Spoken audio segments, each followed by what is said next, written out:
Making Paul relevant: 21st century interpretation.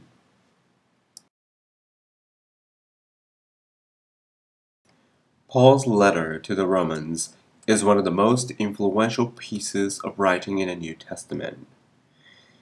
It has been discussed and argued by theologians for centuries and is considered to be the clearest expression of Pauline theology. In it, Paul explains his theology to the Romans with what some scholars believe to be the purpose of garnering their support for his continued mission to the West. But why Rome? And what can we as modern people learn from Paul's letter to this foreign audience? First century Rome, with a population of about 1 million people, was not a place Paul had visited. Because of the vast reach of the Roman Empire and the variety of peoples it conquered, Rome represented the most diverse array of religions of the time. As new cultures were conquered, Roman culture would absorb their mythologies. By the time Paul was writing, Rome had absorbed Greek culture to a large degree. Roman gods merged with Greek gods, and the study of Greek philosophy was prevalent among the educated class. As a result, serious practice of religion was in decline. According to Professor Adam, there are 4 points that we must remember in Romans. Number 1. Effort to smooth out the relationship between Judeans and Gentiles. Number 2. His effort to connect with people he knew in Rome. Number 3. Post-Reformation theological tradition seems to use this book to explain salvation mechanism. The 4th point of this book seems to emphasize that the salvation comes from faith and not works. Our Professor Adams states that Paul did not deny Torah, but believed that Torah by itself would not be the solution.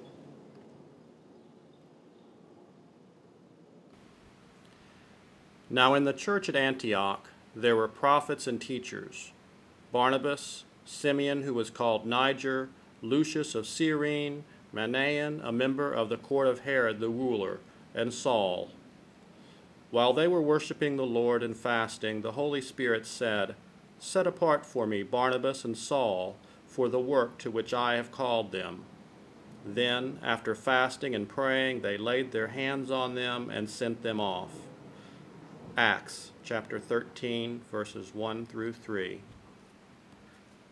And so Saul, who would be called Paul, and Barnabas left Antioch in the year 48 on their first journey.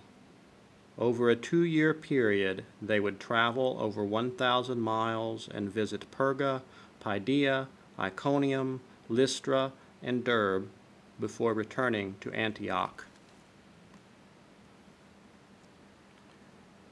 Then certain individuals came down from Judea and were teaching the brothers, "Unless you are circumcised according to the custom of Moses, you cannot be saved." And after Paul and Barnabas had no small dissension and debate with them, Paul and Barnabas and some of the others were appointed to go up to Jerusalem to discuss this question with the apostles and the elders. So they were sent on their way by the church, and as they passed through both Phoenicia and Samaria, they reported the conversion of the Gentiles and brought great joy to all the believers. Acts chapter 15, verses 1 through 3.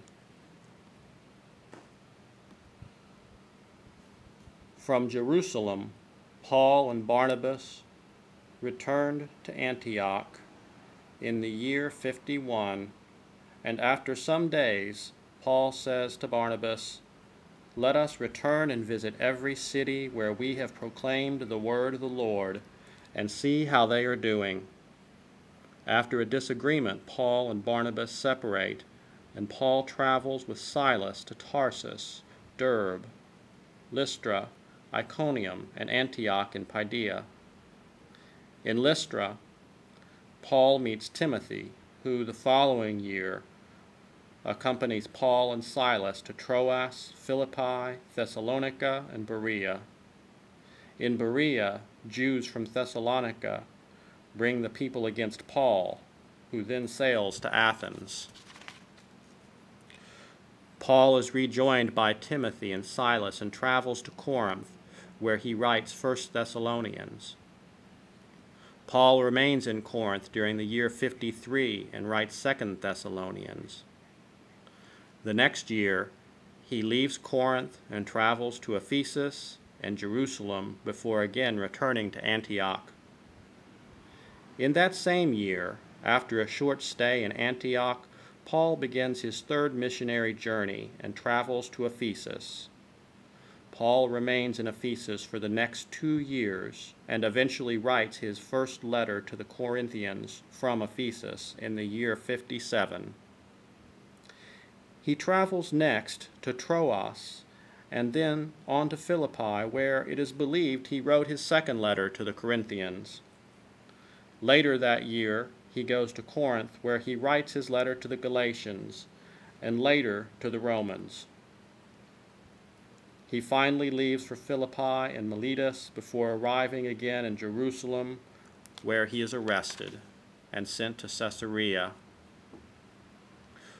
Paul arrives as a prisoner 3 years later in the year 61 as a prisoner in Rome.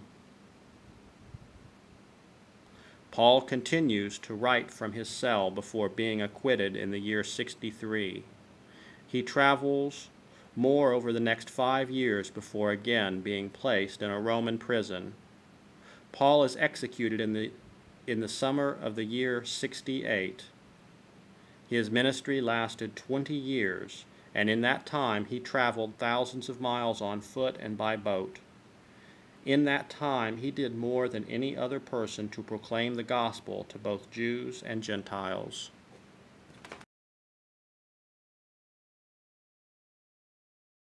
Reflection. What could we learn about Paul's theology from the book of Romans and other letters which are applicable to our lives today? There are some similarities and differences between his life, time, and ours. Number 1. Paul has never met Jesus.